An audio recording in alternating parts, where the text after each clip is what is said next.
warahmatullahi wabarakatuh. Halo Sobat Ngoceh, selamat datang di podcast perdana kami, Ngoceh, Ngobrol Cermat, edisi keterampilan yang perlu dipelajari Gen Z untuk masa depan. Oke, terima kasih banyak atas antusiasnya. Halo semuanya, terima kasih sudah menyempatkan waktu kalian untuk menyaksikan podcast Ngoceh. Pada kesempatan kali ini, kami ingin menjadikan podcast ini sebagai wadah untuk menambah pengetahuan serta wawasan khususnya bagi siswa-siswi SMK Negeri 1 Palembang. Oke, di sebelah kita udah ada bintang tamu yang cantik-cantik banget. Tapi sebelum kita perkenalan sama mereka, kita perkenalan diri dulu ya, Kak. Oke, boleh Kak Fitri dulu? Oke. Perkenalkan semuanya, nama saya Fitria Kamila. Di sini saya sebagai gadis fotogenik Skansa.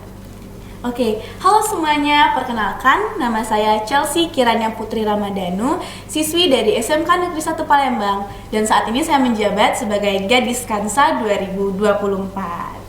Perkenalan kita udah, sekarang kita bakalan menuju perkenalan ke bintang tamu narasumber kita yang cantik-cantik banget nih ya, Kak. Iya, boleh nih perkenalan dulu dari Maura mungkin? Halo semuanya, perkenalkan nama saya Priscilla Maura Syafa dari SMK Negeri 1 Palembang. Oke, halo Maura. Boleh Nadine? Halo semuanya, perkenalkan nama aku Nadine Gabriela dari SMK Negeri 1 Palembang. Halo Nadine. Ih, cantik-cantik banget ya, Iya, Kak. namanya aja cantik Iya. gitu ya. Apalagi prestasinya yang segudang bikin value-nya makin naik-naik Mana sih yang banget gak mau ya. deketin mereka ya? Oke. Sebelumnya kakak mau tanya dulu nih, kalian nih kan dari SMK Negeri 1 ya, yang katanya tuh jurusannya ada banyak banget. Kalian dari jurusan mana nih? Kalau Maura sendiri itu dari jurusan broadcasting dan perfilman, Kak. Kenapa tuh pilih broadcasting? Maura pilih broadcasting dan perfilman karena emang dari dulu tuh Maura seneng banget nih bikin-bikin konten, terus bikin-bikin video, bikin-bikin tutorial. Nah karena itu setelah lihat ada jurusan broadcasting dan perfilman nih di SMK Negeri 1, wah semangat nih mau masuk jurusan ini. Iya. Konten banget ya kayaknya ya. Emang udah mencerminkan Gen Z nih ya. Udah pembukaannya udah Gen Z banget. Kalau dari Nadine sendiri jurusan apa nih kalau boleh tahu? Nadine dari jurusan akuntansi, Kak. Wow. Ya kenapa tuh akuntansi?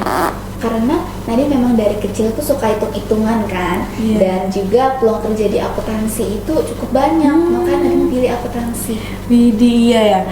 Berarti mereka nih emang udah mempersiapkan banget kayaknya ya. Udah mikirin masa depan banget ya, Kak ya. Sudah direncanakan sejak dari pendidikan saat ini. Iya.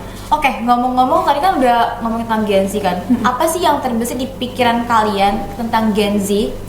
Boleh dari Maura dulu? Kalau dari Maura sendiri ya Kak ya, setelah mendengar kata Gen Z yang ada di pikiran Maura yaitu generasi-generasi teknologi, remaja-remaja yang nggak mau ketinggalan lah yang namanya tren-tren yang lagi booming, terus juga generasi yang nggak bisa jauh dari namanya sosial media. Karena seperti yang kita tahu ya Kak ya, Gen Z ini lahir itu bersamaan dengan berkembang pesatnya teknologi. Iya, betul banget ya. Kita udah dari lahir tuh udah tahu yang namanya teknologi. Jadi perkembangan Udah Gen Z deket banget sama teknologi. kita berkembang berdampingan. Kalau dari Nadine nih, gimana nih pandangan Nadine terhadap kata-kata Gen Z? Waktu Nadine dengar kata Gen Z, Kak, Nadine langsung kepikiran sama generasi yang kreatif, terus nggak mau ketinggalan sama tren-tren baru kan. Generasi FOMO ya. Betul, Kak. Dan kita juga selalu update ya. Iya. Karena kan kita tahu kalau Gen Z itu lahir di era digital dan kita sama-sama bertumbuh dengan sosial media. Makanya bisa dibilang kita itu sudah digital sejak lahir. Iya betul banget. Jadi kita udah dari anak bayi pun udah punya Instagram pribadi masing-masing ya sebenarnya ya. Gitu. Mungkin banyakan mereka ya followersnya ya. Oke. Berarti kita semua kan udah tahu nih. Pendidikan pun udah berjalan sejalan sama yang namanya globalisasi gitu ya. Kita udah di dunia yang dimana apa-apa itu internet. Iya, benar banget. Nih, kalau kalian nih sebagai pelajar aktif, gimana sih cara kalian menyikapi hal tersebut? Bagaimana penggunaan kalian terhadap internet, khususnya untuk menunjang pembelajaran kalian di sekolah? Gitu loh. Apa aja sih kegunaan internet bagi kalian? Mungkin dari siapa dulu? Dari Maura boleh? Kalau Maura itu menunjang penggunaan internet itu dengan cara kayak nyari Kak, informasi, terus juga kayak pembelajaran. Misalnya kita di sekolah tuh kan ada tuh pembelajaran yang buat kita tuh nggak ngerti, ada aja tuh yang buat sulit. Nah itu Maura gunain internet buat nyari lagi nih, ngoreksi lagi yang mana sih Maura nggak ngerti, yang mana sih yang Maura tuh kurang paham. Nah Maura cari lagi, terus Maura tonton, Maura pelajari lagi. Nah, gitu Oke, cara Maura penggunaan yang internet. sangat positif. Iya. Oke. Kalau Nadine mungkin ada perbedaan untuk penggunaan internet? Sama sih Kak. Sama, jadi kita benar-benar menggunakan internet nih sebagai generasi muda nih dengan baik, yaitu untuk menunjang pembelajaran. Jadi nggak hanya di sosmed untuk asik-asik sosial media doang, Untuk tapi konten aja. iya nggak untuk konten doang. Kita juga pakai untuk menunjang pendidikan kita. Benar. Ini harus didengerin sih buat teman-teman semuanya ya. Soalnya ini juga merupakan motivasi ya. Iya, jadi gunakanlah internetnya sebaik-baik mungkin untuk menunjang pembelajaran juga. Jangan sampai disalahgunain ya. Oke, kalau udah tahu nih Kak, kayaknya udah ngeliat mereka ini kan anak-anak yang udah punya rencana banget. Kalian pasti punya panutan atau enggak role model gitu ya. Iya. Di dalam kehidupan kan pasti kalian punya dong sesosok orang yang menginspirasi kalian. Siapa sih role model kehidupan kalian gitu? Siapa? Nadine dulu mungkin, siapa nih? Nadine itu mengidolakan sosok Elon Musk Kak. Wih, Kenapa kenapa tuh tuh? Elon Musk? Karena Nadine tuh ngeliat ya kalau kegigihan Elon Musk itu luar biasa banget Kak. Dulu itu ya Tesla itu hampir bangkrut, juga SpaceX itu udah berkali-kali mau coba nerbangi roket namun gagal. Iya. Tapi kita bisa lihat kalau Elon Musk tuh nggak pantang menyerah, dia terus berusaha sampai perusahaannya bisa menjadi sebesar sekarang. Widih, emang kayaknya ini udah aura-aura pengusaha ya. Iya, betul. Iya, dari semua kegagalannya tapi tetap gigih mau untuk berusaha. Kalau dari Maura sendiri nih gimana? Kalau buat Maura ya Kak, yang jadi panutan Maura di era pembelajaran Gen Z zaman sekarang tuh nggak jauh-jauh Kak, di Indonesia. Kayak Iya. kalau Nadine tadi kan kayak jauh banget nih sampai di luar negeri. Kalau Maura salah satu aktris di Indonesia Kak, yaitu Widih. Prilly Latuconsina. Cintailah produk-produk lokal. Iya benar. Bener banget. Kenapa tuh harus Prilly tuh? Karena Kak Prilly itu salah satu Gen Z yang berhasil sukses Kak di usianya yang masih terbilang muda. Kayak sekarang aja tuh di usianya yang masih terbilang muda, yaitu 27 tahun. Dia tuh udah banyak banget ngeraih penghargaan, dari mulai jadi aktris, jadi pemain film, pemain sinetron, terus juga jadi penulis dan pengusaha. Dan dari sebanyaknya penghargaan yang dia raih itu, dia tuh nggak mikirin percintaan terlebih dahulu Kak. Dia tuh fokus buat ngebangkitin karir dia, buat ngembangin. Kayak seperti yang kita tahu kan, Gen Z sekarang tuh kayak lebih mikirin percintaan, pacaran, apalagi banyak banget yang nikah muda. Nah kalau Prilly tuh enggak Kak, dia fokus pokoknya buat ningkatin dan juga ninggiin karir dia. Karena itu Maura jadiin Prilly sebagai panutan Maura. Keren banget ya. Ini udah gambaran independent woman. Iya. Udah kelihatan banget ini dari cara-caranya tuh. Apalagi pasnya Prilly Latuconsina, siapa sih yang nggak mau jadi Prilly Iya, kan? bener banget. Kita Udah semua pasti cantik, mau. multi talent, Iya. multitasking, keren banget. Semoga kita semua bisa seperti Prilly ya. Amin. Amin. Oke. Oke, ngomong-ngomong tentang Gen Z.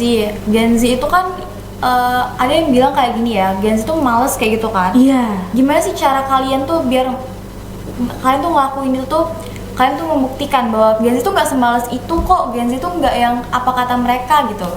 Bagaimana cara kalian tuh menyikapi Iya, menyikapi. agar Gen Z itu dipandang sebagai Gen Z yang kreatif tadi, yang akan membangun. Karena kan Gen Z itu yang akan menjadi pemimpin di masa depan. Akan ada namanya pergantian. Apa sih yang udah kalian rencana ini sebagai Gen Z kan pastinya? Udah punya rencana dong ke depannya mau gimana, mau ngapain?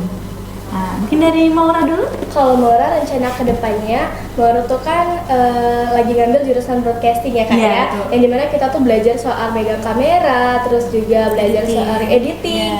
Nah, Maura rencananya pas kelas 11 tuh baru dipelajari semua tuh, karena kalau kelas 10 kan baru belajar teori-teori.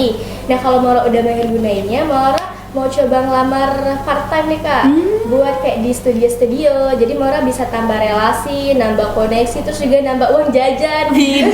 Buat sampingan ya. Iya, buat Maura tahu, Maura mau lanjut kuliah dengan jurusan yang sama agar bisa lebih mengasah dan juga lebih bertalent lagi ya, mengembangkan lagi bakat Maura dalam pemegangan kamera juga editing. Udah mateng nih, berarti udah tahu ya step per stepnya gimana caranya untuk mencapai tujuan di masa depan tadi dari sekarang. Iya. Wih, keren banget. Oke, kalau Nadine nih, apa nih? Udah punya rencana belum nih? Kira-kira? Kalau Nadine tuh kan memang suka seni Kak dari kecil, dan Nadine itu punya rencana waktu magang nanti Nadine mau sambilan untuk jadi guru les gambar gitu Kak. Iya. Nah sekarang tuh Nadine udah masuk ke dalam sanggar gitu kan, dan Nadine juga mau mengembangkan skill gambar Nadine di situ. Jadi berarti kalian emang udah punya hobi ya? Kalau kakak boleh tahu nih, sedalam apa sih kalian menekuni hobi kalian masing-masing? Gitu. Mungkin Nadine, kalau tadi yang kakak dengar katanya udah Hobi ikut gambar, sanggar, iya udah hobi gambar, udah ikut sanggar, itu udah sejauh mana sih Nadine mendalami hobi Nadine tersebut? Nadine udah awalnya Nadine tuh cuma suka kayak gambar sketsa doang kan Kak. Nah terus semenjak Nadine masuk ke sanggar itu, yang itu kan banyak banget pelukis-pelukis yang hebat gitu. Nadine juga wah keren banget, Nadine mau belajar. Akhirnya Nadine belajar untuk gambar realistis, untuk ada warnainnya, untuk imajinasinya itu kayak gimana, kayak gitu Kak. Berarti emang didalemin banget, bukan sekedar hobi-hobi untuk ngisi waktu luang, bukan ya? Bukan, Kak. Emang pengen didalemin banget. Semoga aja tercapai ya Kak. Karena dari jurusan yang tadi kan kalau kakak ungkit dari akuntansi tapi hobinya melukis, gambar itu bertolak belakang banget gitu loh. Namun itu sama-sama bisa melengkapi tuh. Jadi kalau udah mumet ngeliat hitung-hitungan, ya kan? Bener ya? Jadi bisa gambar. Untuk apa? Itu kan kalau gambar tuh kalau kakak yang tahu tuh untuk menggambarkan emosional kita juga, bener kan? Jadi itu sangatlah balance. Nih kalau Maura nih, kan udah hobi foto-foto. Kira-kira udah ada ikut-ikut apa gitu? Kalau buat foto sendiri Maura belum menekuni Kak. Maura tuh lebih menekuni bakat Maura tadi yang Maura bilang, yaitu Maura punya bakat tari nih. Oh iya, Nah, iya. jadi kan Maura tuh mulai tari tuh waktu masih kecil banget nih, waktu masih SD itu tuh awalnya kayak cuma ikut-ikut tari aja. Keren banget ya SD udah ikutan tari gitu ya. Nah, tapi karena udah seneng tuh Maura mulai belajar nih, mulai jadi mau tari-tari yang lebih sulit lagi, gimana sih caranya biar bisa. Ikut Maura- sanggar juga ya? Kalau buat sanggar Maura belum Mbak, belum nemu sanggar yang deket, terus juga budgetnya itu. Nah jadi karena itu Maura mulai belajar nih gimana sih cara nari ini, biar bisa mendalami lagi kan. Oke, berarti emang nanti ada niatnya Mas ya, kita akan mendalami. Nanti kita coba hubungi sanggar-sanggar yang deket. Oke, tadi kan udah bicara tentang hobi ya. Sekarang kamu nanya nih, gimana dan kapan sih Gen Z itu bisa mengembangkan keterampilan dalam segi kepemimpinan? Ya nggak sih? Iya, Iya gimana kan? sih? Karena kan kita kan apalagi kita notabene wanita nih ya. Iya. Kita udah bukan zamannya lagi Hanya wanita itu laki-laki ya? iya hanya laki-laki. Kalau sekarang itu kan semua bisa jadi pemimpin nih. Bener-bener. Iya, apalagi kalau kalian kan yang pemenang King and Queen kemarin gitu udah bisa menggeser ratusan temennya yang lain dan berada di top 3 di atas. Itu kan bukan hal yang mudah. Pastinya juga kalian punya persiapan Iya, untuk benar-benar. menjadi seorang pemimpin pastinya. Kira-kira gimana sih motivasi kalian tuh bisa sampai bisa jadi wanita yang dapat menginspirasi orang-orang di sana, di luar sana gitu? Mulai dari mana gitu?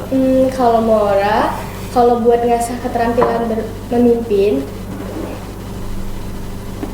itu Maura mulainya dari sekolah Kak. Karena di sekolah tuh kan kita tuh bisa nih belajar cara jadi pemimpin. Apalagi kan pokok utama pemimpin tuh public speakingnya kan Kak. Jadi bisa belajar tuh. Yang pertama Maura belajar dari yang skala kecil dulu. Contohnya kayak jadi ketua kelas nih. Ketua kelas tuh kan pasti mikir kan, gimana sih cara buat kelas tertib, gimana sih cara ngomongin yang bener biar kelas nih patuh walau nggak ada guru. Nah di situ tuh pemikiran kita tentang cara menjadi pemimpin itu kan terbuka. Nah kalau misalnya ingin berkembang lagi, kita bisa nih masuk ke salah satu organisasi yang ada di sekolah. Di situ kita bisa nih ngeluasin lagi berpikir kita gimana sih cara jadi pemimpin gitu kan. Oke, bagus banget nih ya motivasi untuk teman-temannya juga. Kalau dari Nadine sendiri gimana nih? Nadine sih Kak, tapi kita harus selalu kepemimpinan.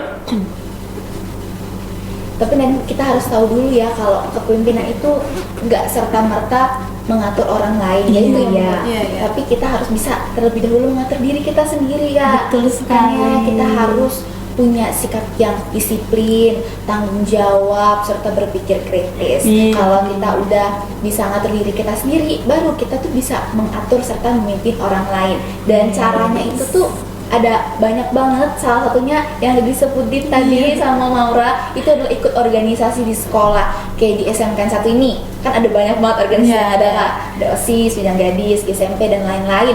Kita boleh masuk ke salah satu organisasi itu karena di sana kita pasti bakal diajarin gimana caranya berkolaborasi dengan tim, gimana caranya kita bisa mengambil keputusan. Iya, betul banget.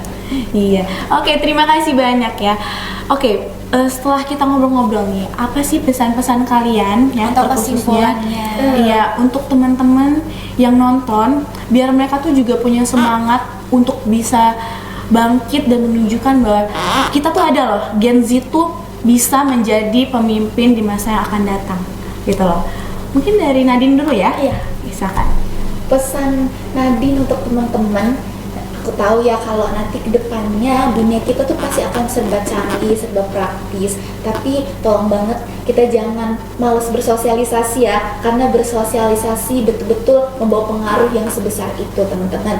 Dan yang paling penting kita nggak boleh takut gagal, karena kegagalan itu adalah bagian dari proses belajar.